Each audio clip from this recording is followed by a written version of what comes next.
اعوذ باللہ من الشیطان الرجیم بسم اللہ الرحمن الرحیم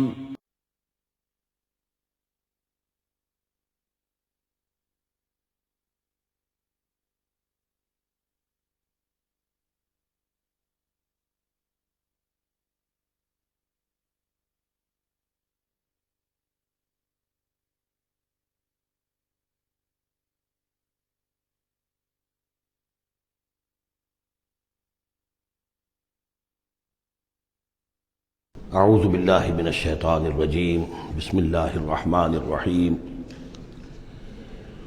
الیہ یرد علم الساعة وما تخرج من ثمرات من اکمامها وما تحمل من انثى ولا تضع الا بعلمه ویوم ینادیہم این شرکائی قالوا آذناک ما منا من شہید وضل عنہم ما كانوا يدعون من قبل وظنوا ما لهم من محیص صدق اللہ العظیم۔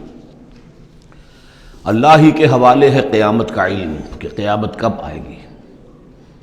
وما تخرج من ثمرات، اور جو بھی نکلتا ہے میووں میں سے ان کے غلافوں کے اندر سے، وما تحمل من انثى، اور جو بھی کوئی مادہ اٹھاتی ہے اپنے پیٹ میں حمل، ولا تضع، اور نہ ہی وہ اس کو جنتی ہے، الا بعلمہ، مگر وہ اللہ کے علم میں ہوتا ہے۔ اور اس کو صرف انسانوں پر نہ سمجھیے، تو تمام حیوانات کا معاملہ ہے۔ اسی لیے یہاں پر عورت کا نام نہیں لیا گیا، بلکہ یہ کہ جو بھی ہے، من انثیٰ، جو بھی ہے۔ وَيَوْمَ يُنَادِيهِمْ أَيْنَ شُرَكَائِي، اور جب اس دن کے پکارے گا انہیں کہ کہاں ہے میرے وہ شریک، قَالُوا آذَنَّاكَ مَا مِنَّا مِن شَهِيدٍ، تو وہ کہیں گے ہم نے تو آپ سے عرض کر دیا ہے، ہم میں سے کوئی بھی اس کا اقرار نہیں کرتا کہ ہمارا کوئی شریک ہے۔ یعنی یہ کہ اس وقت وہ بالکل ایسے بے بس ہو جائیں گے کہ وہ نہیں کہہ سکیں گے کہ ہم نے واقعتاً کسی کو سمجھا تھا کہ وہ ہمارا سہارا ہوگا۔ وَضَلَّ عَنْهُمْ مَا كَانُوا يَدْعُونَ مِن قَبْلُ، اور گم ہو جائیں گے ان سے، ان کے ہاتھوں کے طوطے اڑ جائیں گے جن کو وہ پکارا کرتے تھے اس سے پہلے۔ وَظَنُّوا مَا لَهُم مِّن مَّحِيصٍ، اور انہیں یقین آ جائے گا کہ اب کوئی خلاصی کی کوئی شکل نہیں ہے، یہاں سے نجات پانے کی کوئی صورت نہیں۔ لَا يَسْأَمُ الْإِنسَانُ مِن دُعَاءِ الْخَيْرِ، انسان نہیں تھکتا ہے خیر مانگتے ہوئے، اگر اس کے پاس دولت ہے اور مانگے گا، اور نعمتیں ہیں اور مانگے گا۔ وَإِن مَسَّهُ الشَّرُّ، اور اگر کہیں اسے تکلیف پہنچ جائے، فَيَئُوسٌ قَنُوطٌ، تو بالکل مایوس ہو جاتا ہے اور نا امید ہو جاتا ہے۔ وَلَئِنْ أَذَقْنَاهُ رَحْمَةً مِنَّا مِن بَعْدِ ضَرَّاءَ مَسَّتْهُ، اور اگر ہم انہیں اپنی رحمت کا مزہ چکھا دے اس کے بعد کہ اسے کوئی تکلیف پہنچی تھی، لَيَقُولَنَّ هَٰذَا لِي، تو وہ کہے گا یہ تو میرا ہے ہی، یہ تو میری اپنی صلاحیت ہے، میں نے اپنے مسائل کو حل کر لیا، میں نے جتنی بھی مشکلات تھیں میں نے بڑے اپنے ناخن تدبیر سے تمام عقدے حل کر لیے۔ وَمَا أَظُنُّ السَّاعَةَ قَائِمَةً، یہ بالکل وہی الفاظ ہیں کہ جو سورہ کہف میں آئے ہیں کہ دو اشخاص کا مکالمہ ہوا تھا، میں نہیں سمجھتا کہ قیامت وغیرہ کوئی قائم ہونے والی شے ہے۔ وَلَئِن رُجِعْتُ، وہاں رددت تو ہے، یہاں رجعت تو ہے، اور اگر مجھے لوٹا ہی دیا گیا، گویا کہ بالفرض، جیسا کہ تم کہتے ہو، اگر واقعتاً ہو ہی گیا، اول تو میرا گمان نہیں ہے، یہ ڈکوسلا سا معلوم ہوتا ہے مجھے، اگر ہو ہی گیا، اِلَىٰ رَبِّي إِنَّ لِي عِندَهُ لَلْحُسْنَىٰ، تو میرے لیے تو پھر وہاں اور اچھائی ہوگی، اس لیے کہ جب یہاں مجھے نوازا ہے، اللہ نے سب کچھ دیا ہے، عزت دی ہے، پیسے دیے ہیں، دولت دی ہے، اولاد دی ہے، تو ظاہر بات ہے کہ میرے اندر کچھ ہے جو اسے پسند آیا ہے، تو یہ کہاں چلا جائے گا؟ میرے اندر جو خیر ہے، جو میرے اندر اللہ تعالیٰ کی محبوبیت کی کوئی چیز ہے، تو وہ وہاں بھی قائم رہے گی اور اللہ تعالیٰ وہاں بھی مجھے دے گا۔ فَلَنُنَبِّئَنَّ الَّذِينَ كَفَرُوا بِمَا عَمِلُوا، تو پھر ہم پوری طریقے سے جتلا دیں گے ان کافروں کو جو کچھ کے عمل انہوں نے کیے ہوں گے۔ وَلَنُذِيقَنَّهُم مِّنْ عَذَابٍ غَلِيظٍ، اور انہیں لازماً مزہ چکھائیں گے بہت ہی گاڑھے عذاب کا۔ وَإِذَا أَنْعَمْنَا عَلَى الْإِنسَانِ أَعْرَضَ وَنَأَىٰ بِجَانِبِهِ، اور جب ہم انسان پر نعمتوں کی بارش کر دیتے ہیں تو پھر وہ ذرا اپنا رخ پھیر لیتا ہے اور اپنی جانب، ایک جانب کو مڑ جاتا ہے، پہلو موڑ لیتا ہے۔ وَإِذَا مَسَّهُ الشَّرُّ فَذُو دُعَاءٍ عَرِيضٍ، اور جب کوئی تکلیف اسے پہنچتی ہے تو بڑی لمبی چوڑی دعائیں کرنے لگتا ہے۔ قُلْ أَرَأَيْتُمْ إِنْ كَانَ مِنْ عِنْدِ اللَّهِ ثُمَّ كَفَرْتُمْ بِهِ، اے نبی ان سے کہیے کہ ذرا سوچو، تھوڑی دیر کے لیے فرض کر لو کہ یہ جو میں پیش کر رہا ہوں قرآن، یہ اللہ ہی کی طرف سے ہو، امکان تو ہے نا، 1%، 2%، 3%، کسی درجے میں تو امکان ہے۔ ثُمَّ كَفَرْتُمْ بِهِ، اور پھر تم نے اس کا کفر کیا، من اضل ممن هو فی شقاق بعید، تو کون ہوگا زیادہ بھٹکا ہوا اس سے کہ جو اس طرح کی زندہ کے اندر جا پڑا ہے۔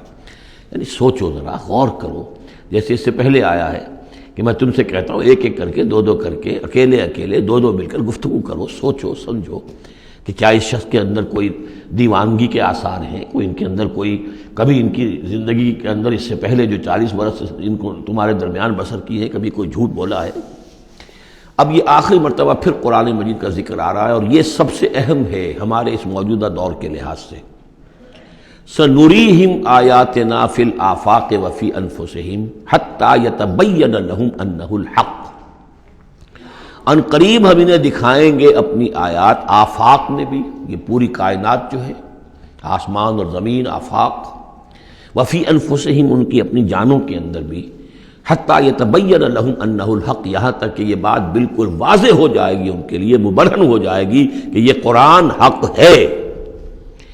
اس سے اشارہ ہو رہا ہے اس معلومات کے ایکسپلوژن کی طرف کہ جو آج ہو رہا ہے، اور یہ کوئی زیادہ پرانی بات نہیں ہے، یہ زیادہ یوں سمجھیے کہ یہ سائنس کی ڈیولپمنٹ 200 برس کا ہے معاملہ، اور اس میں بھی جو ایکسپلوژن ہوا ہے یہ تو ہاف سینچری سے زیادہ کا مسئلہ نہیں، اسی کے اندر ہوا ہے۔ اور اصل میں آج کے دور میں قرآن مجید کے اعجاز کو ثابت کرنے کے لیے کہ یہ معجزہ ہے، سب سے اہم پہلو یہ ہے۔ تو میں نے جو تعارفی گفتگو کی تھی اس دورہ ترجمہ قرآن سے پہلے، تو میں نے عرض کیا تھا کہ قرآن مجید کے اعجاز کے پہلو بے شمار ہیں، کس کس پہلو سے قرآن معجزہ ہے ہم اس کا احصاء نہیں کر سکتے، لیکن موٹی بات یہ سمجھ لیجئے کہ جب قرآن نازل ہوا ہے تو اس کا معجزہ ہونا سب سے زیادہ اس اعتبار سے تھا کہ اپنی ادبیت، اپنی فصاحت، اپنی بلاغت کے اعتبار سے معجزہ تھا، اور اسی پہلو سے چیلنج کیا گیا۔ تمہارے ہاں شعراء ہیں، تمہارے ہاں خطباء ہیں، تمہارے ہاں ادب کا بڑا ذوق ہے، کوئی ایک اس جیسی ایک صورت بنا کر لے آؤ۔ باقی یہ کہ نہ بھی سائنسی معلومات تھی ان کے پاس، دوسرے یہ کہ جو فینومینا آف دی نیچر ہے قرآن میں، آسمان زمین دیکھو، اب ظاہر بات ہے اس وقت وہ آدمی کیا دیکھ رہا تھا، اپنی ننگی آنکھ سے جو کوئی دیکھتا تھا وہی دیکھ رہا تھا نا، لیکن آج انسان دیکھ رہا ہے ٹیلیسکوپس کی مدد سے، آج انسان دیکھ رہا ہے مائکروسکوپس کی مدد سے، الیکٹرانک مائکروسکوپ سے، آج جو انسان کے معلومات کا ذریعہ جو ہے، تو گویا کہ وہ آیات الہیہ جو قرآن مجید میں جن کے اشارے کر دیے گئے، ان کو جو 1400 برس قبل کا انسان دیکھ رہا تھا اور جو انہیں آج کا انسان دیکھ رہا ہے، وہ زمین و آسمان کا فرق ہے۔ اور ہوتے ہوتے یہ ثابت ہوتا چلا جا رہا ہے کہ جو کچھ قرآن مجید نے کہا تھا وہی حق ہے۔ اس میں اگرچہ ابھی کچھ حصے رہ گئے ہیں، لیکن بہت سے پہلو ہیں جو واضح ہو رہے ہیں، اور روزانہ کوئی شکل ایسی آتی ہے کہ جس سے کہ ان سائنسی حقائق سے قرآن مجید کا حق ہونا ثابت ہوتا ہے۔ لہذا آج کے دور میں اس کام کو بہت اہمیت حاصل ہے کہ اس کے لیے محنت کی جائے، کوشش کی جائے۔ اب اتفاق کی بات ہے کہ یہ کام کیا بھی ہمارے ہاں، تو بہرحال جو سب سے بڑی نمایاں کتاب ہے وہ ایک فرینچ سرجن نے کیا، وہ ایمان لے آئے، مورس بکائی، لیکن یہ کہ کسی مسلمان کو یہ توفیق نہیں ہوئی کہ وہ مطالعہ کرتا ان سائنسز کا اور ان کے حوالے سے پھر وہ کمپیریٹو اسٹڈی کرتا بائبل اور قرآن کے مابین، اور پھر کہتا اور دعوے کے ساتھ کہہ سکتا کہ سائنسی جو بھی انکشافات آج تک ہوئے ہیں قرآن کا ایک حرف بھی غلط ثابت نہیں ہوا۔ ہاں، قرآن مجید کے ان الفاظ سے جو معنی پہلے سمجھے گئے تھے جبکہ معلومات کا دائرہ محدود تھا وہ غلط ہو سکتے ہیں، لیکن قرآن کا لفظ غلط ثابت نہیں ہوا۔ آج قرآن کا وہ لفظ زیادہ اجاگر ہو کر، روشن ہو کر، جیسا کہ میں نے آپ سے عرض کیا علقہ، اب علقہ کہاں سے لے آئے؟ اب یہ علقہ فائدہ، فؤاد، فائدہ اس سے ہے، تو یہ چیزیں اب اور زیادہ واضح ہوتی جا رہی ہیں۔ یا کہ تمام اجرام سماویہ کا کل فی فلک یسبحون، جتنا آج معلوم ہے یہ پہلے تو معلوم نہیں تھا۔ کئی دور آئے ہیں، پہلے انسان سمجھتا تھا زمین ساکن ہے، سورج چلتا ہے، پھر سوچا کہ نہیں یہ تو سورج ساکن ہے، زمین چلتی ہے۔ آج ہمیں معلوم ہے کوئی شے ہے ہی نہیں، سکون محال ہے قدرت کے کارخانے میں، کوئی ذرہ بھی جو ہے اندر جو ایک ایٹم ہے وہاں بھی حرکت ہے، وہ نیوٹرونز جو ہیں وہ کس طریقے سے چکر لگا رہے ہیں بے تابانہ، حرکت ہی حرکت ہے۔ تو اس اعتبار سے قرآن مجید جدید سائنسی اکتشافات کے ذریعے سے جس طریقے سے اس کے حقائق مبرہن ہو رہے ہیں، اس پر زیادہ توجہ کی ضرورت۔ البتہ اس میں تکلف کرنا اور زبردستی کرنا نہیں، جہاں وہ بات ابھی واضح نہیں ہے صاف مان لو، جو بھی ہم سورہ آل عمران میں پڑھ آئے ہیں کہ یہ بات ابھی واضح نہیں ہے، لیکن ہمیں یقین ہے کل من عند ربنا، یہ سب اللہ کی طرف سے ہے۔ وقت آئے گا کہ ثابت ہو جائے گا کہ جو کچھ قرآن نے جو الفاظ استعمال کیے تھے، جو حقیقت منکشف ہوگی، وہ عین ان الفاظ میں صحیح فٹ ہو جائے گی، اگرچہ ابھی ہم اس کی وضاحت نہیں سمجھ سکتے۔ تو جہاں تکلف نہ کیا جائے، تصنع نہ کیا جائے، کھینچتان نہ کی جائے، یہ نہ کیا جائے، یہ بعض لوگوں نے یہ کیا ہے، لیکن یہ کہ جہاں تک کہ وہ حقائق ثابت ہو چکے ہوں تو ان کو بہرحال استعمال میں لایا جانا چاہیے کہ قرآن مجید کی حقانیت کو اس کے ذریعے سے مبرہن کیا جائے۔ اب دیکھیے یہ لفظ جو آیا ہے سنوریہم، اب سین جب آتا ہے فعل مضارع پر تو وہ مستقبل کی بات بن جاتا ہے، مستقبل میں ہم دکھائیں گے انہیں اپنی نشانیاں۔ اب ظاہر بات ہے سائنس جو ہے وہ اسٹڈی کر رہی ہے، ایکسپلور کر رہی ہے، خلا کو ایکسپلور کر رہی ہے، اور سمندروں میں ایکسپلوریشن ہو رہی ہے، آرکٹک اور انٹارکٹک کی ایکسپلوریشن، کہاں کہاں تک انسان پہنچا ہے، کیسی جان جوکھوں میں ڈال کر لوگوں نے جو ہے وہ چیزیں جو ہے معلومات کا خزانہ جمع کیا ہے۔ سنریہم آیاتنا فی الآفاق وفی انفسہم حتی یتبین لہم انہ الحق، یہ بات اور مبرہن ہوتی جائے گی، مزید واضح ہوتی جائے گی، مزید اجاگر ہوتی جائے گی، قرآن حق ہے۔ اولم یکفی بربک انہ علی کل شیء شہید، کیا کافی نہیں ہے یہ بات تیرے رب کے لیے کہ وہ تو ہر چیز پر گواہ ہے، ہر کائنات کی ہر شے اس کی نگاہوں کے سامنے ہے۔ لیکن آج سے 1400 برس پہلے وہ انہی الفاظ میں اس نے بیان کیا تھا جسے اس وقت کا انسان سمجھ سکتا۔ وہ باتیں آج کے حوالے سے جو باتیں آ رہی ہیں وہ بیان کر دی جاتی ہیں، سمجھ میں کس کی آتی ہیں؟ انہم فی مریۃ من لقاء ربہم، آگاہ ہو جا یہ لوگ اپنے رب سے ملاقات کے بارے میں دھوکے میں پڑے ہوئے، شکوک و شبہات میں پڑے ہوئے۔ الا انہ بکل شیء محیط، آگاہ ہو جا وہ ہر چیز پر محیط ہے، ہر چیز کا احاطہ کیے ہوئے ہے۔ سورۃ الشورى، اور یہ سورت جو ہے اب ان 4 سورتوں میں یوں سمجھ لیے کہ کلائمیکس ہے، اس مضمون کا کلائمیکس نقطہ عروج یہاں آ رہا ہے، اور وہ ہے اجتماعی عملی توحید۔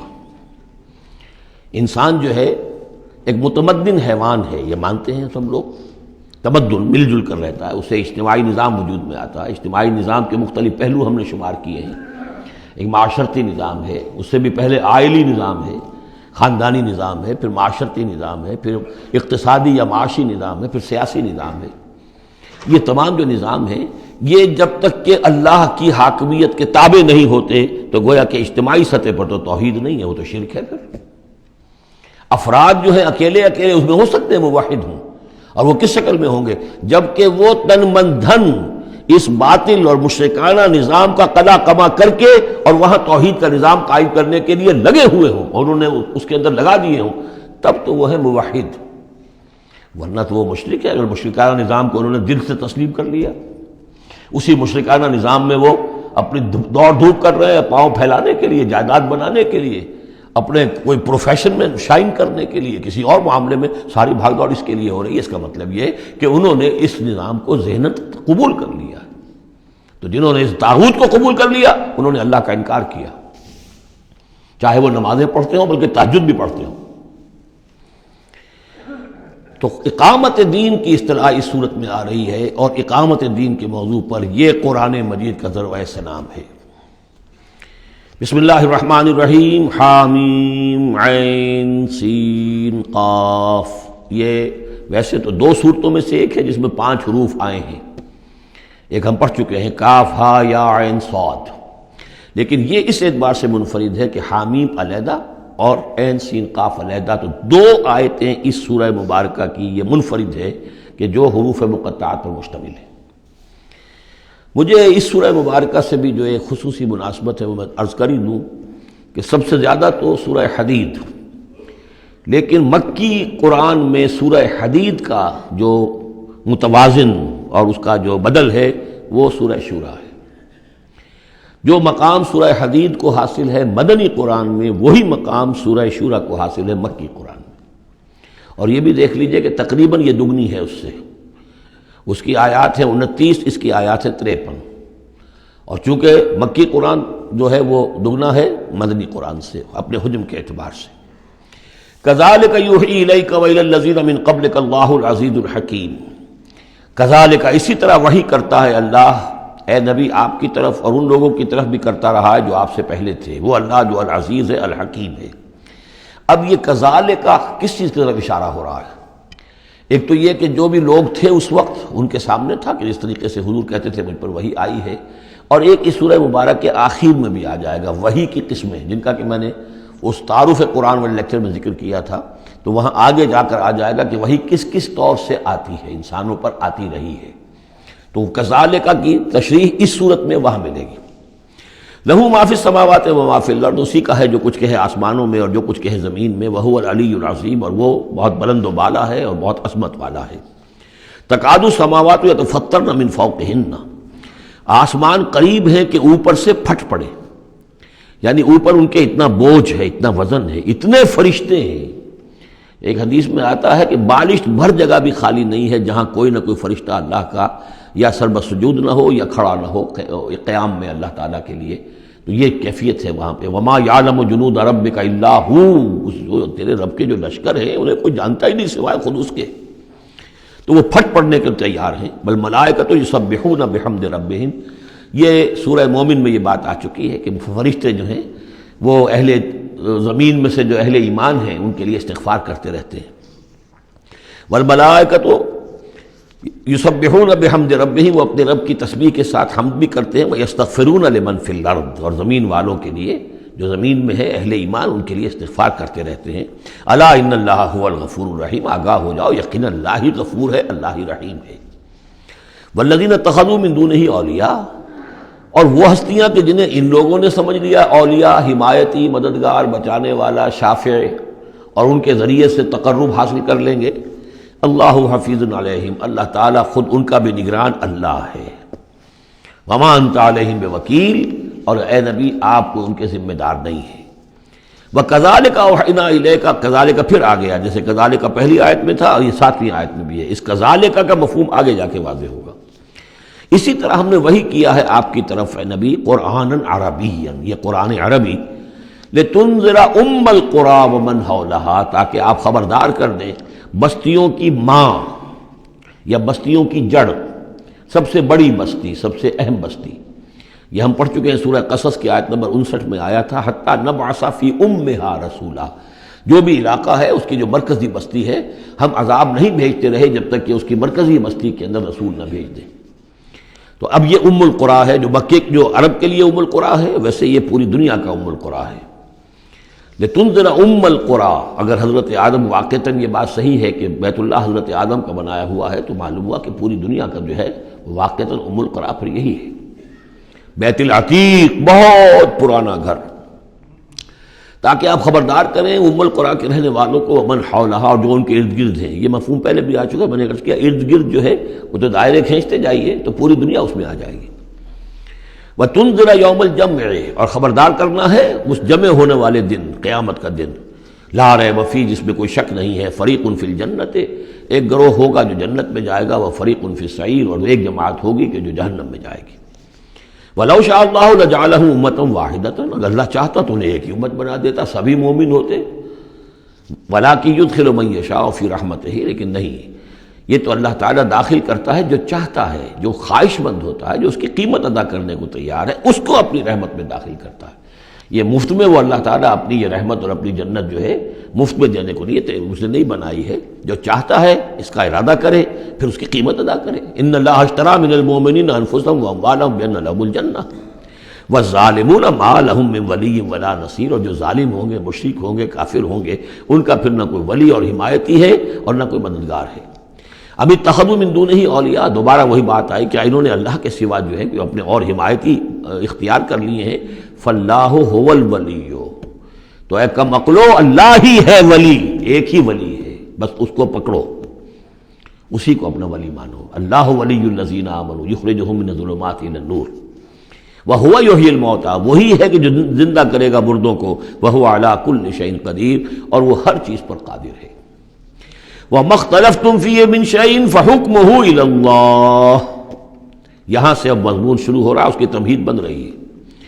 تمہارے مابین جو بھی اختلاف ہو اس کے فیصلے کا حق اللہ کے پاس ہے، حاکم وہ ہے، اس کے لیے ہے حاکمیت، sovereignty belongs to him and him alone۔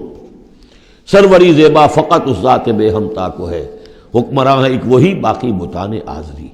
اس کی حاکمیت کے تحت پورا نظام زندگی کا آ جائے گا تو اس کا نام ہے اللہ کا دین قائم ہو گیا۔ توحید بالفعل اس پورے نظام میں قائم ہو گئی، ایک اللہ کی حکومت، ایک اللہ کی مرضی، ایک اللہ کا قانون۔ ذالکم اللہ ربی علیہ توکل، تو وہ ہے اللہ میرا رب، اس پر میں نے توکل کیا ہے۔ وإلیہ انیب، اور اسی کی طرف میرا رجوع کرنا ہے۔ فاطر السماوات والارض، وہ آسمانوں اور زمین کا پیدا فرمانے والا ہے۔ جعل لکم من انفسکم ازواجا، اس نے تمہاری ہی نوع سے تمہارے لیے بیویاں بنا دی، جوڑے بنا دیے، ومن الانعام ازواجا، اسی طرح چوپایوں میں بھی ہر سپیشیز کے اندر نر بھی ہے مادہ بھی ہے، یذرؤکم فیہ، اسی سے وہ تمہاری افزائش کرتا ہے، افزائش نسل، اسی سے تمہیں پھیلاتا ہے۔ لیس کمثلہ شیء، اس کی یونیک ہستی، اس کے مثال کی سی بھی کوئی شے نہیں۔ اب کیا کریں، ایک چیز ایبسلیوٹ نیگیشن کے لیے ہماری زبان میں کوئی اسلوب ہے ہی نہیں، اس جیسی کوئی شے نہیں، اس کی سی کوئی شے نہیں، اس کی مثال کسی بھی کوئی شے نہیں۔ اب یہ اس سے زیادہ یہ اور اس کے اندر ایمفیسس کا ایبسلیوٹلی یونیک، لا مثل لہ ولا مثال لہ ولا ضد لہ ولا ند لہ، وہ جو بھی آپ الفاظ جتنے بھی جمع کرتے جائیں گے۔ وہو السمیع البصیر، اور وہی ہے سب کچھ سننے والا اور سب کچھ دیکھنے والا۔ لہ مقالید السماوات والارض، اسی کے لیے ہیں آسمانوں اور زمین کی تمام کنجیاں۔ یبسط الرزق لمن یشاء، وہ بچھا دیتا ہے اور کھول دیتا ہے، بسط وسیع کر دیتا ہے، کشادہ کر دیتا ہے رزق کو جس کے لیے چاہتا ہے، ویقدر، اور جس کے لیے چاہتا ہے ماپ تول کر راشننگ کر کے دینا شروع کر دیتا ہے۔ انہ بکل شیء علیم، اور یہ بھی اس کے علم پر ہے کہ کس کے لیے یہ بہتر ہے، کس کے لیے وہ بہتر ہے، وہ ہر چیز کا جاننے والا ہے۔ اب جو آیت آ رہی ہے وہ اس سورہ مبارکہ کا کلائمیکس ہے، اور اس موضوع پر قرآن مجید کا کلائمیکس ہے، اقامت الدین کے موضوع پر۔ شرع لکم من الدین، اے محمد پر ایمان لانے والو، اے مسلمانوں، تمہارے لیے اللہ نے دین میں وہی شے معین کی ہے، ما وصی بہ نوحا، جس کی وصیت کی تھی نوح کو، والذی اوحینا الیک، اور جس کی وحی کی ہے ہم نے اے محمد آپ کی طرف، کیونکہ پہلے خطاب ہے لکم، شرع لکم، یہاں امت سے خطاب ہو رہا ہے، شرع لکم، بس صرف فرق یہ کہ یا ایھا الذین آمنوا یا نہیں آیا ہے، یہ مکی صورتوں کے مزاج کا تقاضا ہے کہ وہ نہ آئے، لیکن جمع کے صیغے سے واضح کر دیا کہ باقی جگہ ہم دیکھ رہے ہیں کہ واحد کے صیغے میں خطاب کر کے اور بالواسطہ امت، یہاں امت سے خطاب ہے۔ شرع لکم من الدین، تمہارے لیے دین میں وہی شے مقرر کی ہے، ما وصی بہ نوحا، جس کی وصیت کی تھی اس نے نوح کو، والذی اوحینا الیک، اور جس کو کی وحی کی ہم نے محمد آپ کی جانب صلی اللہ علیہ وسلم، وما وصینا بہ ابراہیم و موسیٰ و عیسیٰ، اور جس کی وصیت ہم نے کی ابراہیم کو اور موسیٰ کو اور عیسیٰ کو، ان اقیموا الدین، کہ دین کو قائم کرو۔ دین ایک تو معلوم ہوا اس آیت سے کہ دین سب کا ایک ہے، دین نوح کا اور حضور کا اور ابراہیم کا اور موسیٰ کا، عیسیٰ کا علیہم الصلاۃ والسلام ایک ہی ہے، دین تو ایک ہی ہے۔ ان ہذہ امتکم امۃ واحدہ وانا ربکم فاعبدون، دین تو ایک ہی ہے، شریعتیں مختلف ہیں لیکن دین کو قائم کرو۔ موسیٰ کے دور میں ان پر یہ فرض تھا کہ دین کو قائم کرو، اس کے لیے لڑو، جاؤ، جنگ کرو اور اس خطہ زمین کو حاصل کرو جس پر اللہ کا دین قائم کر سکو۔ تو صحیح سب کی یہی تھی، جد و جہد یہی تھی، توحید کا وہ تقاضا تھا کہ صرف انفرادی طور پر، اول تو یہ کہ صرف عقیدے میں نہیں، اپنے بھی عمل میں توحید جو ہے قبول کرو اور اختیار کرو، اور عمل میں بھی صرف انفرادی نہیں، اجتماعی توحید کو برپا کرنے کے لیے، قائم کرنے کی جد و جہد کرو۔ ان اقیموا الدین ولا تتفرقوا فیہ، دین میں تفرقے میں مبتلا نہ ہو جاؤ۔ الذین فرقوا دینہم، یہ ہم پڑھ چکے ہیں، دین کو پھاڑ دینا، کہ زندگی کے ایک حصے میں اللہ کا حکم مانا جا رہا ہے، دوسرے حصے میں کسی اور کا مانا جا رہا ہے، یہ تفرقہ۔ یا دوسرا تفرقہ کہ آپ اختلاف کر سکتے ہیں کہ رفع یدین زیادہ ثابت ہے، میں کرتا ہوں، کسی کی رائے ہے کہ نہیں امام ابو حنیفہ کا موقف جو ہے وہ زیادہ صحیح ہے، وہ نہیں کرتا، کوئی حرج نہیں۔ لیکن دین میں، دین ایک ہے، دلیل ہوگی اللہ اور اس کے رسول کی، دین میں فرق نہیں ہے۔ وہ تو چاہے حنفی ہیں، مالکی ہیں، شافعی ہیں، حنبلی ہیں، سلفی ہیں، دین تو سب کا ایک ہے، اسلام۔ اسی طرح شریعت موسوی اور بھی کسی اور کی ہوگی، شریعت محمدی، دین سب کا ایک، اس میں تفرقہ نہیں ہونا چاہیے۔ دین کو قائم کرنے کی جد و جہد کرو، ولا تتفرقوا فی، دین میں تفرقہ نہ ہو۔ یہ ہے وہ اقامت دین کی فرضیت۔ اس میں چونکہ عام طور پر ترجمہ جو ہے شاید آپ کے پاس بھی ہو تو قائم رکھو دین کو کر دیا گیا ہے، وہ بھی صحیح ہے۔ دو ہی سچویشن ممکن ہے، یا تو دین قائم ہے تو اسے قائم رکھو، صحیح ہے۔ خیمہ اگر کھڑا ہے تو کھڑا رکھا جائے گا کہ آندھی آ رہی ہے تو آپ اس کی رسیوں کو پکڑ رہے ہیں، اس کے بانسوں کو پکڑ کر کھڑے ہو رہے ہیں تاکہ خیمہ گر نہ جائے، اس کو قائم رکھو۔ خیمہ گر گیا تو کھڑا کرو، اب اثر نو سے آپ ریکٹ کریں گے۔ تو یہ دونوں ترجمے بالکل صحیح ہیں، قائم کرو، قائم رکھو، قائم ہے تو قائم کرو، قائم نہیں ہے تو رکھو، اور قائم نہیں ہے تو قائم کرو۔ ان اقیموا الدین ولا تتفرقوا فیہ کبر علی المشرکین ما تدعوہم الیہ، بہت بھاری ہے یہ مشرکین پر بات جس کی طرف اے نبی آپ ان کو بلا رہے ہیں۔ انہوں نے تو زندگی تقسیم کی ہوئی ہے، جو خدا کا ہے وہ خدا کو دو، اور جو قیصر کا ہے وہ قیصر کو دو، حکومت کا ہے وہ حکومت کو دو، اور جو مولوی کا حق ہے وہ مولوی کو دو۔ اب یہ تقسیم ہے جس پر دنیا چل رہی ہے، اور اس پر اگر فرض کیجئے علماء بھی راضی ہو گئے، ٹھیک ہے، ہمیں تو جو کچھ ہے وہ مل ہی رہا ہے نا، تو وہ تو پھر گویا کہ اس دین کی تلفی ہو گئی۔ جس نے اس تقسیم کے اوپر اپنے دل کو مطمئن کر لیا، جس نے ریکنسائل کر لیا ذہناً اپنے آپ کو اس تقسیم کے ساتھ، اس کا پھر اللہ سے کوئی تعلق نہیں۔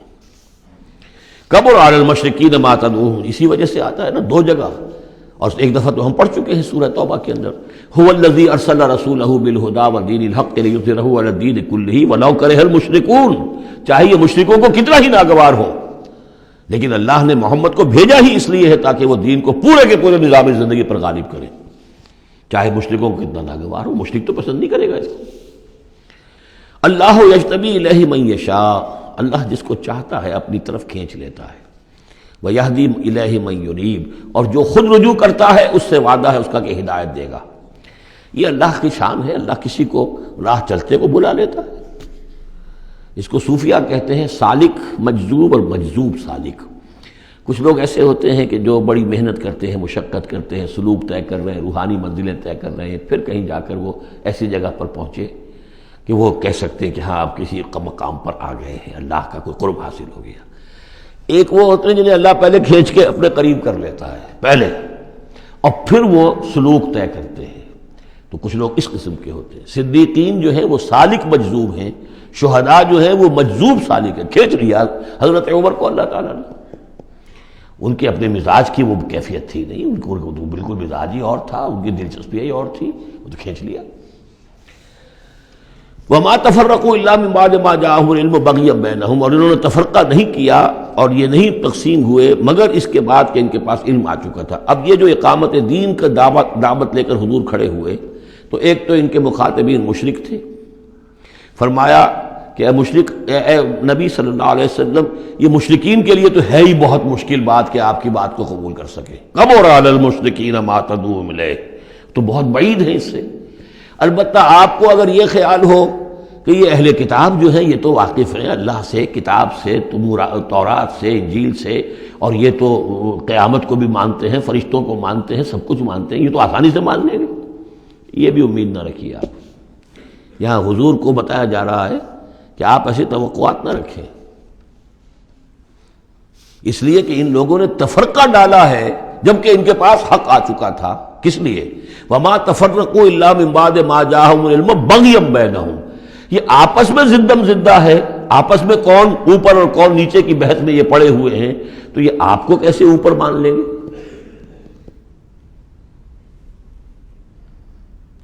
آپ کا قبلہ کیسے مان لیں گے؟ یہ ایک دوسرے کا قبلہ نہیں مانتے، یروشلم دونوں کا قبلہ ہے لیکن ایک نے شرقی کر لیا، ایک نے غربی کر لیا۔ جب اہل کتاب جو ہے آپس میں جھگڑ رہے ہیں، لڑ رہے ہیں، وَهُمْ يَتْلُونَ الْكِتَابَ، اور جبکہ وہ پڑھ رہے ہیں ایک ہی کتاب۔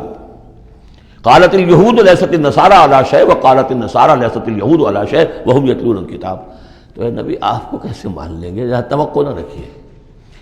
توقع اگر ہوتی ہے انسان کو تو پھر مایوسی ہوتی ہے۔ Be prepared for the worst, پھر جو اللہ کی طرف سے آ گیا اس کے اوپر شکر ادا کیجیے، امید نہ رکھیے۔ امید زیادہ رکھیں گے تو جلدی مایوس ہو جائیں گے، تھک جائیں گے۔ کبر علی المشرکین، اب یہ دیکھیے اقامت دین کی جد و جہد اتنی مشکل شے ہے کہ حضور سے کہا جا رہا ہے کہ آپ جلدی کامیابی کی توقع نہ رکھیں۔ مشرکین کے لیے تو خیر یہ بہت بھاری ہے ہی، ان اہل کتاب سے بھی کوئی توقع نہ رکھیے۔ وما تفرقوا الا من بعد ما جاءهم العلم بغيا بينهم ولولا كلمة سبقت من ربك الى اجل مسمى، اور اگر وہ بات پہلے ہی سے تیرے رب کی جانب سے طے نہ ہو چکی ہوتی کہ ان کے لیے ایک اجل مسمى ہے، ایک معین وقت ہے، لقضي بينهم، ان کے جو اختلافات ہیں ان کے فیصلے ابھی چکا دیے جاتے۔ وَإِنَّ الَّذِينَ أُورِثُوا الْكِتَابَ مِن بَعْدِهِمْ، اور جو لوگ کتاب کے وارث ہوئے ہیں ان کے بعد، لَفِي شَكٍّ مِّنْهُ مُرِيبٍ، وہ دھوکے میں پڑے ہوئے ہیں، شکوک و شبہات میں مبتلا ہو گئے۔ جب اللہ تعالیٰ کسی امت کو کتاب دیتا ہے اور اس امت کے اندر جو ہے پھر وہاں کے نوجوان فرض کیجئے تیسری چوتھی پانچویں نسل میں آ کر دیکھتے ہیں کہ جو اس کتاب کے عالم ہیں، پڑھنے پڑھانے والے ہیں، آپس میں دست و گریبان ہیں، لڑ رہے ہیں، ان کی زندگیوں کو بھی ہم دیکھتے ہیں تو وہ بھی اسی طرح کے دنیا دار ہیں جیسے ہم ہیں، تو ان کا اعتماد کتاب پر سے اٹھ جاتا ہے کہ ہم نے تو یہ کتاب پڑھی نہیں، انہوں نے تو پڑھی ہوئی ہے، یہ تو اس کتاب کو پیے ہوئے ہیں، اور پھر ان کا کردار یہ ہے۔ تو کیا ہے اس کتاب میں؟ پھر ذرا نوٹ کیجئے اس کو، وَإِنَّ الَّذِينَ أُورِثُوا الْكِتَابَ مِن بَعْدِهِمْ لَفِي شَكٍّ مِّنْهُ مُرِيبٍ، ان کے اندر شکوک و شبہات، ریب پیدا ہو جاتے۔ فَلِذَلِكَ فَادْعُ، فَلِذَلِكَ فَادْعُ، تو اے نبی آپ اسی کی دعوت دیتے رہیے، دیتے رہیے۔ ذالکہ کا اشارہ کدھر ہوگا؟ ان اقیم الدین، اقامت دین کی دعوت دیتے رہیے، دیتے رہیے۔ وَاسْتَقِمْ كَمَا أُمِرْتَ، آپ کو اقامت دین کا حکم دیا گیا ہے، دین کو غالب کرنے کی جد و جہد کے لیے آپ کو بھیجا گیا ہے، آپ اسی پر جمے رہیے۔ Never settle for any thing لیس، یہ تو چاہیں گے کمپرومائز کرنا، وَدُّوا لَوْ تُدْهِنُوا فَيُدْهِنُونَ، یہ کافر تو چاہیں گے کہ آپ ذرا نرم پڑے تو وہ بھی نرم پڑ جائیں، لیکن آپ نہیں، آپ کھڑے رہے۔ الحق من ربکم، سورہ کہف میں ہم پڑھ چکے ہیں، الحق من ربکم فمن شاء فلیؤمن ومن شاء فلیکفر، یہ حق ہے تمہارے رب کی طرف سے، جو چاہے پورے پر ایمان لائے، جو چاہے چھوڑ دے، دفع ہو جائے۔ اللہ کو تمہاری ضرورت نہیں ہے، تمہیں اللہ کی ضرورت ہے۔ فلذلک فادع واستقم کما امرت ولا تتبع اهواءهم، ان کی خواہشات کی پیروی نہ کیجیے۔ یہی بات تو ہے جو پھر آگے سورہ بقرہ میں آئی، آگے اس لیے کہہ رہا ہوں کہ نازل تو بعد میں ہوگی نا، ابھی 5-6 سال کے بعد نازل ہوگی سورہ بقرہ۔ لن ترضى عنك اليهود ولا النصارى حتى تتبع ملتهم، اے نبی یہودی اور نصرانی آپ سے راضی نہیں ہوں گے جب تک کہ آپ ان کی پیروی نہ کریں۔ وہ تو کہیں گے ہمارے پیچھے چلو، ہماری گدیاں ہیں، ہماری خانقاہیں چلی آ رہی ہیں، ہمارے مدرسے ہیں، ہمارے یہاں پہ یہ جو ہے مسندیں ہیں ہمارے پیچھے چلو، ہم تمہارے پیچھے کیوں چلیں؟ بڑی اہم ہے یہ 3 آیتیں، بڑی اہم ہے، بڑی اہم ہے۔ شرع لکم من الدین سے شروع ہو کر اور یہ 15ویں آیت، فلذلک فادع واستقم کما امرت ولا تتبع اهواءهم وقل آمنت بما انزل اللہ من کتاب، اور کہہ دیجئے کہ میرا ایمان تو ہے اس کتاب پر جو اللہ نے نازل کی ہے۔ یہ گویا کہ خلاصہ آ گیا، یہ سورہ حامیم سجدہ کا وہ کتاب، 6 دفعہ جو کتاب کا ذکر اس میں آیا ہے۔ اس کی دعوت ہے تو اس کتاب کے ذریعے سے، استقامت ہے تو اس کتاب کو پڑھنے سے استقامت ہوگی۔ اتل ما اوحی الیک من کتاب ربک واقم الصلاۃ ان الصلاۃ تنہی عن الفحشاء والمنکر وَأُمِرْتُ لِأَعْدِلَ بَيْنَكُمْ، اور کہہ دیجئے مجھے حکم ہوا ہے تمہارے مابین عدل قائم کروں، تم مجھے کوئی واعظ نہ سمجھو، واعظ گو، واعظ قصہ گو، واعظ کہنے کے لیے آئے، اچھی باتیں کہیں، لوگ بھی گردن جھکا کے سن لیتے ہیں، یہ بھی واعظ کہہ کے چلے جائیں گے، کچھ خدمت کر دیں گے ان کی، اللہ خیر صلی اللہ، ایک محفل ہم نے منعقد کر لی، ثواب ہو گیا۔ حضور نے فرمایا مجھے حکم ہوا ہے عدل قائم کروں، جیسے کہ حضرت ابو بکر نے کہا تھا، لوگوں جب بیعت خلافت ہوئی ہے تم میں سے ہر کمزور میرے نزدیک قوی ہوگا جب تک کہ اسے اس کا حق دلوا نہ دوں، اور ہر قوی ضعیف ہوگا جب تک کہ اسے حق وصول نہ کروں۔ عدل کو قائم کرنے کے لیے مجھے بھیجا ہے۔ وَأُمِرْتُ لِأَعْدِلَ بَيْنَكُمْ اللَّهُ رَبُّنَا وَرَبُّكُمْ، ویسے اللہ ہمارا بھی رب ہے تمہارا بھی رب ہے، لنا اعمالنا ولکم اعمالکم، ہمارے لیے ہمارے اعمال ہے تمہارے لیے تمہارے اعمال ہے، لا حجت بیننا، آپس میں حجت بازی کرنے کا کوئی فائدہ نہیں۔ اللہ یجمع بیننا، اللہ ہمیں جمع کر دے گا، یا تو اس دنیا میں جمع کر دے گا۔ یہ ان لوگوں سے بات کہی جا رہی ہے جو کچھ نسبتاً قریب ہوتے ہیں، تو کہتے ہیں نہیں اس طرح نہ کرو، اس طرح کر لو، مقصد تو تمہارا ٹھیک ہے، طریقہ کار یہ نہیں، یوں کرو۔ کہیے بھائی دیکھیے ہمارے سامنے جو طریقہ کار ہے ہم اس پر کام کر رہے ہیں، ہمیں وہی صحیح معلوم ہو رہا ہے، آپ کو کوئی اور اچھا لگتا ہے آپ اس پر کام کیجیے، اس میں حجت بازی کیا ضرورت ہے؟ آپ بھی مخلص ہیں ہم بھی مخلص ہیں، مقصد ہمارا ایک ہے، آج نہیں تو کل جمع ہو جائیں گے۔ یا آپ پر واضح ہو جائے گا کہ ہمارا طریقہ کار غلط تھا، یا ہم پر واضح ہو جائے گا کہ ہم نے جسے صحیح سمجھا تھا وہ غلط تھا، جڑ جائیں گے۔ جب تک آپ سمجھ رہے ہیں کہ آپ کا طریقہ کار صحیح ہے، ہم سمجھتے ہیں کہ ہمارا طریقہ کار صحیح ہے، آپ اس پر عمل کیجیے، ہم اس پر عمل کریں گے۔ اللہ ربنا وربکم لنا اعمالنا ولکم اعمالکم لا حجت بیننا وبینکم اللہ یجمع بیننا، اللہ ہمیں جمع کر دے گا، آج نہیں تو کل، کل نہیں تو پرسوں۔ جیسے منی سے چلتے ہیں قافلے، لاکھوں قافلے ہوتے ہیں جو چلتے ہیں، اور وہ 8 9 10 سڑکیں ہیں. سڑکیں کیا ہیں؟ وہ سب کے سب فٹ بال کے گراؤنڈز ہیں، چل رہے ہیں قافلے، لیکن سب سڑکیں جو ہیں وہ کنورج کر رہی ہیں عرفات پر. جیسے جیسے قافلے بڑھ رہے ہیں وہ سڑکوں کے مابین فاصلے کم ہو رہے ہیں. تو اگر تو ہماری منزل واقعی اقامت دین ہے تو چاہے ہم اس سڑک سے آ رہے ہیں چاہے اس سڑک سے آ رہے ہیں، آگے پہنچ جائیں گے. اللہ یجمع بیننا، میدان عرفات میں تو ہم جمع ہو جائیں گے نا. اور بالفرض اگر دنیا میں ہم جمع نہ ہوئے، الیہ المصیر، ایک دن تو آنا ہے نا قیامت کا، جب اللہ کی طرف اللہ کی عدالت میں کھڑے ہوں گے. وہاں تو ایک جگہ ہوں گے کہ نہیں؟ وہاں دودھ کا دودھ پانی کا پانی علیحدہ ہو جائے گا.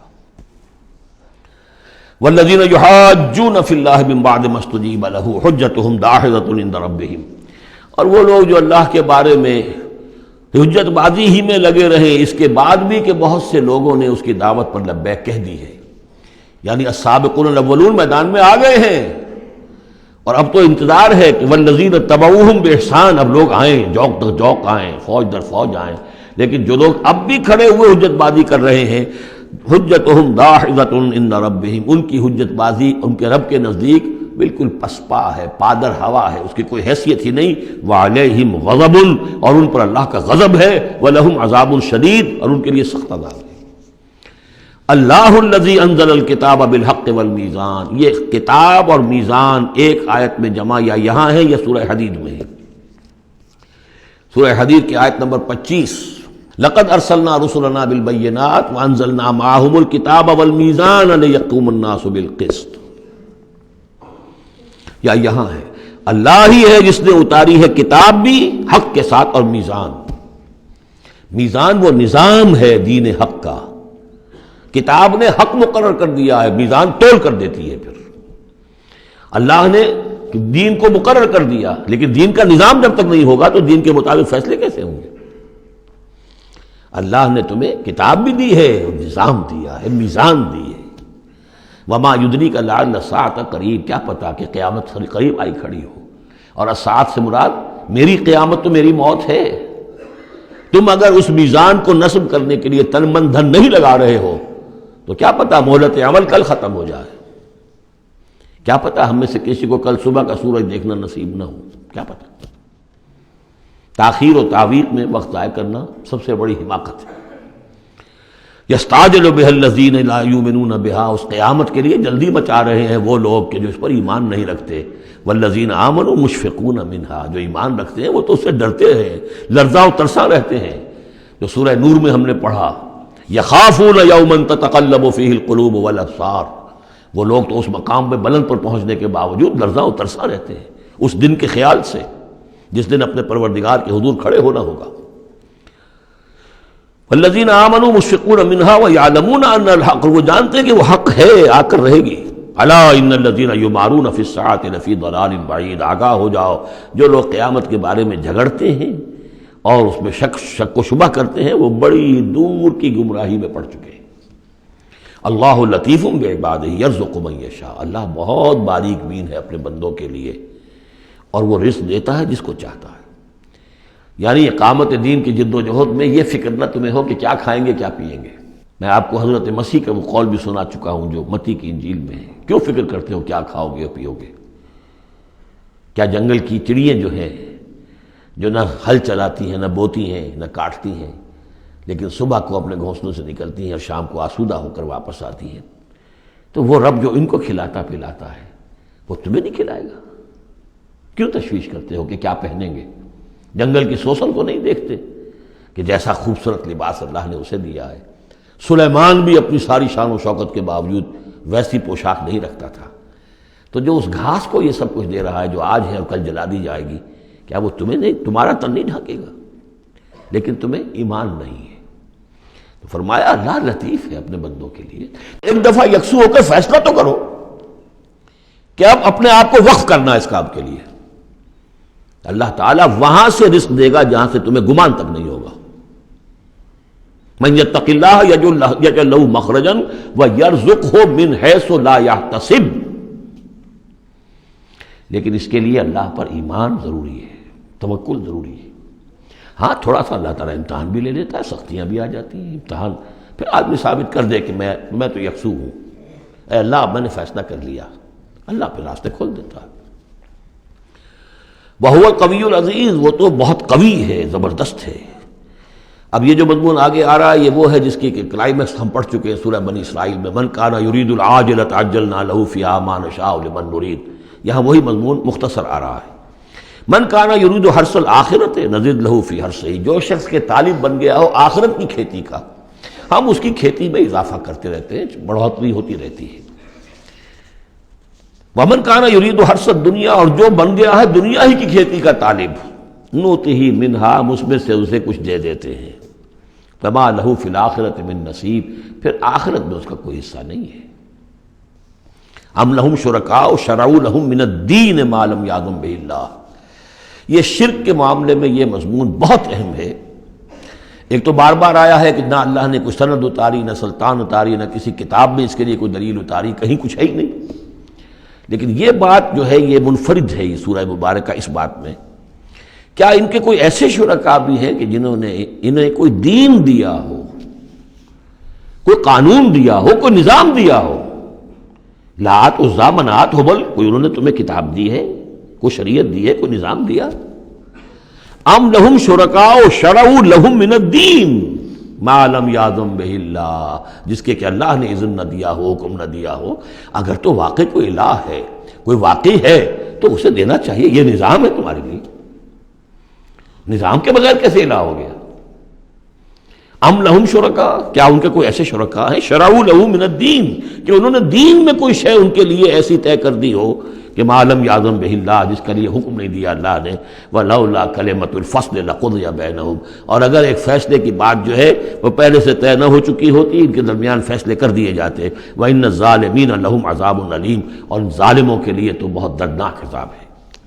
تری الظالمین مشفقین مما کسبوا، اب قیامت کا نقشہ کھینچا جا رہا ہے۔ تم دیکھو گے ان ظالموں کو، مشرکوں کو، کافروں کو کہ ڈر رہے ہوں گے، کانپ رہے ہوں گے اپنے کرتوتوں کے تصور سے، مما کسبوا، اب اس سے تو پتہ ہوگا، بل الانسان علی نفسہ بصیرہ، انسان کو تو معلوم ہے، اپنی کیفیت تو معلوم ہے اسے، تو لرزاں و ترساں ہوں گے۔ وَهُوَ وَاقِعٌ بِهِمْ، اور وہ ان کے اوپر پڑنے والا ہوگا۔ اب جو بھی انہوں نے کمایا ہے وہ گویا کہ اب ان کے سروں پر گرنے والا ہوگا۔ والذین آمنوا وعملوا الصالحات، اور اس کے برعکس وہ لوگ جو ایمان لائے تھے، جنہوں نے ایمان کے تقاضے پورے کیے، عمل صالح کا حق ادا کیا، فی روضات الجنات، وہ جنتوں کے باغات میں ہوں گے۔ لہم ما یشاءون عند ربہم، ان کے لیے وہ سب کچھ ہوگا ان کے رب کے پاس جو کچھ وہ چاہیں گے۔ ذالک هو الفضل الکبیر، یقیناً یہ بہت بڑی فضیلت ہے جو انہیں حاصل ہو جائے گی۔ ذالک الذی یبشر اللہ عبادہ الذین آمنوا، یہ ہے وہ انجام نیک جس کی بشارت دے رہا ہے اللہ اپنے ان بندوں کو، الذین آمنوا وعملوا الصالحات، جو ایمان لائیں اور نیک عمل کریں۔ قل لا اسألکم علیہ من اجرا قل لا اسألکم علیہ اجرا الا المودۃ فی القربى، کہہ دیجئے کہ میں تم سے کوئی اجرت نہیں مانگتا، کوئی اجر نہیں مانگتا، کوئی مزدوری نہیں مانگتا، کوئی انعام میں نے کبھی نہیں مانگا، الا المودۃ فی القربى، سوائے قرابت داری کے لحاظ کے۔ ومن یقترف حسنۃ نزد لہ فیہا حسنا، اور جو کوئی بھی کوئی بھلائی کمائے گا تو ہم اس کے لیے اس میں اور بھلائی میں اضافہ کرتے رہیں گے۔ ان اللہ غفور شکور، یقیناً اللہ تعالیٰ غفور ہے اور شکور ہے۔ ام یقولون افترى علی اللہ کذبا، کیا ان کا یہ خیال ہے کہ یہ قرآن محمد نے خود گھڑ کر صلی اللہ علیہ وسلم اللہ تعالیٰ کی طرف منسوب کر دیا ہے؟ فإن یشاء اللہ یختم علی قلبک، اب یہاں پہ خطاب حضور سے کرتے ہوئے اللہ تعالیٰ فرما رہے ہیں کہ اے محمد اگر ہم چاہیں، اگر اللہ چاہے تو آپ کے قلب کے اوپر مہر کر دے، یعنی پھر یہ کہ یہ جو آپ کے پاس وحی آ رہی ہے وہی نہیں آ سکے گی، یعنی وحی کا آنا جو ہے اس میں آپ کے اختیار کو سرے سے یہ دخل بھی نہیں ہے۔ جائے یہ کہ آپ اس کو بنائیں، گھڑیں اور اس کو خود تصنیف کریں، یہ تو بالکل خالصتاً آپ کے لیے وہبی شے ہے۔ اگر ہم چاہیں، اللہ چاہے تو یہ کہ اسی طرح جیسے کہ سورہ بنی اسرائیل میں آ چکا ہے کہ ہم چاہیں تو لنذهبن بالذی اوحینا الیک، پھر ہم لے جائیں، سلب کر کے لے جائیں آپ سے اس وحی کو، اور قرآن مجید آپ کے سینے میں سے ہم سلب کر لیں، اختیار مطلق ہمارا ہے۔ ان کو بتایا جا رہا ہے کہ اس میں محمد الرسول اللہ صلی اللہ علیہ وسلم کا شخصی طور پر کوئی دخل نہیں۔ وَيَمْحُ اللَّهُ الْبَاطِلَ وَيُحِقُّ الْحَقَّ بِكَلِمَاتِهِ، اور اللہ تعالیٰ باطل کو تو محو کر دیتا ہے، مٹا دیتا ہے، اور حق کا حق ہونا اپنی باتوں سے اپنے کلمات سے ثابت فرما دیتا ہے. بس اس میں وقت لگتا ہے، لیکن یہ کہ بالآخر احقاق حق اور ابطال باطل یہ الفاظ آئے تھے سورہ انفال میں، اس لیے کہ اس کے بعد جو ہے غزوہ بدر میں وہ احقاق حق اور ابطال باطل کا جو ہے مرحلہ گویا کہ وہ مبرہن ہو گیا، واضح ہو گیا، اور الفرقان فرق کر دیا اس نے حق و باطل کے مابین. انہ علیم بذات الصدور، یقیناً وہ واقف ہے اس سے بھی کہ جو سینوں کے اندر پوشیدہ ہے. وَهُوَ الَّذِي يَقْبَلُ التَّوْبَةَ عَنْ عِبَادِهِ، اور وہی ہے کہ جو اپنے بندوں سے توبہ کو قبول فرماتا ہے. وَيَعْفُو عَنِ السَّيِّئَاتِ، اور ان کی بہت سی برائیوں سے عفو درگزر سے بھی کام لیتا ہے بہت سی برائیوں کے بارے میں. وَيَعْلَمُ مَا تَفْعَلُونَ، اور جو کچھ تم کرتے ہو وہ اس کے علم میں ہے. وَيَسْتَجِيبُ الَّذِينَ آمَنُوا وَعَمِلُوا الصَّالِحَاتِ وَيَزِيدُهُم مِّن فَضْلِهِ، اور جو لوگ ایمان لائے ہوں اور ایمان ان کے ساتھ نیک عمل کر رہے ہوں ان کی وہ دعائیں سنتا ہے، قبول فرماتا ہے، اور انہیں اپنے فضل سے اور دیتا ہے، مزید ان کے اندر ان کے ایمان اور اعمال کے اندر ترقی فرماتا ہے. والکافرون لہم عذاب شدید، اور جہاں تک کافروں کا تعلق ہے ان کے لیے تو پھر بہت سخت سزا ہے. وَلَوْ بَسَطَ اللَّهُ الرِّزْقَ لِعِبَادِهِ لَبَغَوْا فِي الْأَرْضِ، اگر اللہ تعالیٰ نے اپنے بندوں کے لیے زمین میں رزق کو کھول دیا ہوتا، خزانے جو ہے بہت کشادہ کر دیتا، ہر ایک کو بالکل با فراغت ہر وقت بہت سہولت رزق مل رہا ہوتا، تو پھر تو یہ زمین میں اور زیادہ سرکشی کرتے. ابھی ان کا حال یہ ہے کہ محنت کرنی پڑتی ہے، مشقت کرنی پڑتی ہے، تب ان کو 2 وقت کی روٹی ملتی ہے، تب تو ان کی سرکشی کا یہ عالم ہے. وَلَوْ بَسَطَ اللَّهُ الرِّزْقَ لِعِبَادِهِ لَبَغَوْا فِي الْأَرْضِ وَلَٰكِن يُنَزِّلُ بِقَدَرٍ مَّا يَشَاءُ، لیکن اللہ تعالیٰ نازل کرتا ہے اندازے کے مطابق جو چاہتا ہے. انہ بعبادہ خبیر بصیر، یقیناً وہ اپنے بندوں کے حالات سے باخبر بھی ہے اور دیکھ بھی رہا ہے. وہو الذی ینزل الغیث، اور وہی ہے کہ جو بارش برساتا ہے، من بعد ما قنطوا، جبکہ وہ مایوس ہو چکے ہوتے ہیں، یعنی موسم گزر رہا ہے اور بارش نہیں ہوئی ہے تو دلوں کے اوپر جو ہے مایوسی کے سائے گہرے ہوتے جا رہے ہیں، لیکن اچانک پھر اللہ تعالیٰ بارش برسا دیتا ہے. وَهُوَ الَّذِي يُنَزِّلُ الْغَيْثَ مِن بَعْدِ مَا قَنَطُوا وَيَنشُرُ رَحْمَتَهُ، اور بارش کے برسنے سے پھر اس کی رحمت جو ہے وہ پھیل جاتی ہے، عام ہو جاتی ہے، اس کا بستر بچھ جاتا ہے. وَهُوَ الْوَلِيُّ الْحَمِيدُ، اور یقیناً وہی ہے کہ جو پشت پناہ ہے، مددگار ہے، حامی ہے، اور اپنی ذات میں ستودہ صفات ہے، اسے کسی حمد کی حاجت نہیں ہے. وَمِنْ آیَاتِهِ خَلْقُ السَّمَاوَاتِ وَالْأَرْضِ، اور اس کی نشانیوں میں سے ہے آسمان اور زمین کی تخلیق. وَمَا بَثَّ فِيهِمَا مِن دَابَّةٍ، اور یہ کہ ان دونوں میں جو اس نے جاندار پھیلا دیے ہیں. ظاہر بات ہے کہ آسمانوں میں فرشتے ہیں، زمین میں آپ کو معلوم ہے حیوانات ہیں، حشرات الارض ہیں، طرح طرح کے جاندار ہیں، اور پھر انسان ہیں. وَهُوَ عَلَىٰ جَمْعِهِمْ إِذَا يَشَاءُ قَدِيرٌ، اور وہ جب بھی چاہے گا ان کو جمع کرنے پر قادر ہے. چاہے وہ پھیل گئے ہیں، پوری زمین میں پھیل گئے ہیں، آسمانوں میں پھیلے ہوئے ہیں، لیکن جب اللہ چاہے گا انہیں جمع کر لے گا. وَمَا أَصَابَكُم مِّن مُّصِيبَةٍ فَبِمَا كَسَبَتْ أَيْدِيكُمْ، اور تم پر جو کوئی بھی مصیبت آتی ہے تو در حقیقت وہ تمہارے اپنے ہاتھوں کے کرتوتوں کی وجہ سے. وَيَعْفُو عَن كَثِيرٍ، اور بہت سے تمہاری جو خطائیں ہیں ان سے تو اللہ تعالیٰ عفو کرتا رہتا ہے، معاف کرتا رہتا ہے، تمام غلطیوں پر نہیں پکڑتا، البتہ کچھ غلطیوں کے اوپر اس کا خمیازہ کچھ تھوڑا بہت تمہیں اس دنیا میں بھی دکھا دیتا ہے. وَمَا أَنتُم بِمُعْجِزِينَ فِي الْأَرْضِ، اور تم اللہ تعالیٰ کو نہ تو زمین کے اندر ہرا سکتے ہو، شکست دے سکتے ہو، اور گویا کہ یہاں پر مخفف معنی ہے ولا فی السماء، جیسا کہ اس سے پہلے آ بھی چکا ایک مقام پر، نہ آسمان میں، یعنی یہ کہ اللہ تعالیٰ کی مشیت کو کوئی شخص جو ہے اس کو شکست نہیں دے سکتا، اس کی اپنی تدبیر ہے، وہ فعال لما یرید ہے، جو ارادہ کر لیتا ہے کر گزرتا ہے. وما لکم من دون اللہ من ولی ولا نصیر، اور نہیں ہے تمہارے لیے اللہ کے سوا کوئی ولی اور نہ مددگار. ومن آیاتہ الجوار فی البحر کالأعلام، اور اس کی نشانیوں میں سے وہ جہاز بھی ہیں جو چلتے ہیں دریاؤں میں اور سمندر میں، اور ایسے ہیں جیسے پہاڑ ایسے جہاز، بڑے بڑے جہاز. ان یشاء یسکن الریح، اگر اللہ چاہے تو وہ ہوا کو کھڑا کر دے، ہوا کو ساکن کر دے، اس لیے کہ ظاہر بات ہے یہ بادبانی جہاز ہوتے تھے جو چلتے تھے اور ہوا ہی انہیں لے کر چلتی تھی. ان یشاء یسکن الریح، اگر اللہ چاہے تو وہ ہوا جو ہے ساکن ہو جائے. فیظللن رواکد علی ظہرہ، تو پھر وہ کھڑے کے کھڑے رہ جائیں گے سمندر کی پیٹھ پر، یعنی سمندر کے جو ہے پانی کی سطح پر وہ کھڑے رہ جائیں گے. ان فی ذلک لآیات لکل صبار شکور، یقیناً اس میں نشانیاں ہیں ان سب لوگوں کے لیے جو صبر کرنے والے ہوں اور جو شکر کرنے والے ہوں. اور یوبقہن بما کسبوا، یا پھر اللہ تعالیٰ ان کو غرق کر دے، تباہ کر دے ان جہازوں کو ان کے گناہوں کی پاداش میں. وَيَعْفُو عَنْ كَثِيرٍ، لیکن اللہ تعالیٰ بہت سی گناہوں سے اور بہت سی خطاؤں اور تقصیرات سے تو درگزر فرماتا رہتا ہے۔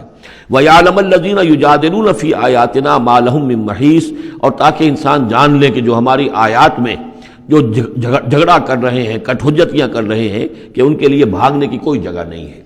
یہ مضامین جو آئے ہیں سورہ مبارکہ میں، وہ جو عام مکی صورتوں کے مضامین ہیں، وہی رد و قضا، وہی ان کے ساتھ گفتگو مشرکین کے ساتھ، کفار کے ساتھ۔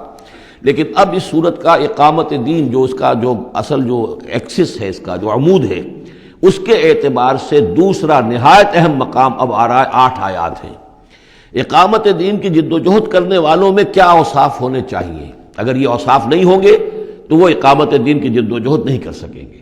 تو یہاں پر نقشہ کھینچا جا رہا ہے اس سیرت کا، اس کردار کا، کہ جو لوگ یہ طے کر لیں کہ ان صلاتی و نسکی و محیایا و مماتی للہ رب العالمین، جو اصولی طور پر ایک عزم کر لیں کہ اب ہمیں اپنی بہترین توانائیاں اور قوتیں صرف کرنی ہے اللہ کے دین کو قائم کرنے کے لیے، تو ان کے اندر کیا اوصاف پیدا ہونے چاہیے۔ وہ جو علامہ اقبال کا ایک بڑا سادہ سا شعر ہے، ہو صداقت کے لیے جس دل میں مرنے کی تڑپ، پہلے اپنے پیکرے خاکی میں جاں پیدا کرے۔ تو یہ اوصاف اپنے اندر پیدا کرو تاکہ تم اقامت دین کی جد و جہد کے لیے واقعتاً موضوع ہو سکو۔ پہلی بات، فما اوتیتم من شیء فمتاع الحیات الدنیا، جو شے بھی تمہیں دنیا میں دی گئی ہے بس وہ دنیا کی زندگی کا ساز و سامان ہے، برتنا ہے۔ وما عند اللہ خیر وابقی، اور جو کچھ اللہ کے پاس ہے وہ خیر ہے اور باقی رہنے والا ہے۔ للذین آمنوا وعلی ربہم یتوکلون، ان لوگوں کے لیے کہ جو ایمان رکھتے ہو اور اللہ پر، اپنے رب پر توکل کریں۔ یعنی پہلی بات یہ کہ دنیا و ما فیہا سے ان کا قلبی تعلق جو ہے وہ اس طرح کا ہو جائے کہ اس کی کوئی اہمیت اور وقت ان کے دل میں نہ رہے، اور انہیں یقین ہو جائے کہ اصل میں ہمارا مطلوب آخرت ہے، ہمیں جو چاہیے وہ آخرت ہے، اور اس کی طلب ان کے دل کے اندر راسخ ہو چکی ہو۔ جب تک یہ بے رغبتی نہیں ہوگی دنیا سے، اگر کہیں بھی یہ دنیا کی محبت جو ہے کہیں وہ لگی ہوئی ہے، پھانس آپ کے دل میں چبھی ہوئی ہے، تو ہو سکتا ہے کہ وہ کہیں اڑنگا لگائے گی اور آپ جو ہے اپنے خیال میں تو بڑی ترقی کر رہے ہیں اقامت دین کی جد و جہد میں، لیکن کہیں وہ ایسی اڑنگا لگائے گی کہ اوندھے منہ نیچے گریں گے۔ پہلا فیصلہ یہ ہے کہ آدمی طے کر لے کہ میں طالب آخرت ہوں یا طالب دنیا ہوں، اور نمبر 2 یہ کہ توکل اللہ پر۔ یہ ایک آیت کے اندر یہ 2 شرطیں آئی۔ اب آگے چلیے، والذین یجتنبون کبائر الاسم والفواحش، اور وہ لوگ کہ جو اجتناب کرتے رہیں بڑے بڑے گناہوں سے اور بے حیائی کے کاموں سے۔ ظاہر بات ہے کہ اپنی سیرت کو ان چیزوں سے اگر پاک نہیں کریں گے تو اس قدم میں، اس میدان میں آگے نہیں بڑھ سکتے۔ لیکن یہاں دوبارہ نوٹ کر لیجئے کہ یہی مضمون سورہ نساء میں آ چکا ہے، ان تجتنبوا کبائر ما تنہون عنہ نکفر عنکم سیئاتکم وندخلکم مدخلا کریما۔ دوسری مرتبہ اب یہاں آ گیا ہے، یعنی یہ کہ اقامت دین کے جو جد و جہد کرنے والے ہوں انہیں کبائر کے بارے میں اصل میں زیادہ حساس ہونا چاہیے۔ صغائر کے معاملے میں جس قدر زیادہ حساس ہم ہو گئے ہیں وہ اصل میں ایک بالکل غلط رخ ہے۔ صغائر کے بارے میں کم اور کبائر کے بارے میں ہو اصل۔ صغائر تو از خود بھی ان الحسنات یذهبن السیئات، جو نیکیاں ہم کرتے ہیں اس سے خود بخود بھی وہ ایسے صغیرہ گناہ جو ہے معاف ہوتے چلے جاتے ہیں، لیکن ہو جاتا ہے الٹا برعکس ہو جاتا ہے معاملہ کہ ایک آدمی ان چیزوں میں تو بہت ہی جزرس ہو جائے اور بہت ہی باریک بین ہو جائے، لیکن جو حضرت مسیح کے الفاظ ہیں کہ مچھر تو چھانتے ہو اور سموچے اونٹ نکل جاتے ہو، یہ صورتحال جو ہے یہ بڑی ہی یوں سمجھیے کہ پیتھولوجیکل کنڈیشن ہے، یہ بیماری کی صورت ہے۔ یہ ہے کہ بڑے بڑے گناہوں سے اپنے آپ کو پاک کرو اور فواحش سے اور بے حیائی سے۔ وَإِذَا مَا غَضِبُوا هُمْ يَغْفِرُونَ، اور یہ کہ اگر کبھی کہیں غصہ آ جائے، جیسا کہ ہم پڑھ چکے ہیں سورہ حامیم سجدہ میں بھی کہ وَإِمَّا يَنزَغَنَّكَ مِنَ الشَّيْطَانِ نَزْغٌ، وہ اگر شیطان کی کوئی چھوٹ لگنے ہی لگے تو فوراً اللہ کی پناہ طلب کرو۔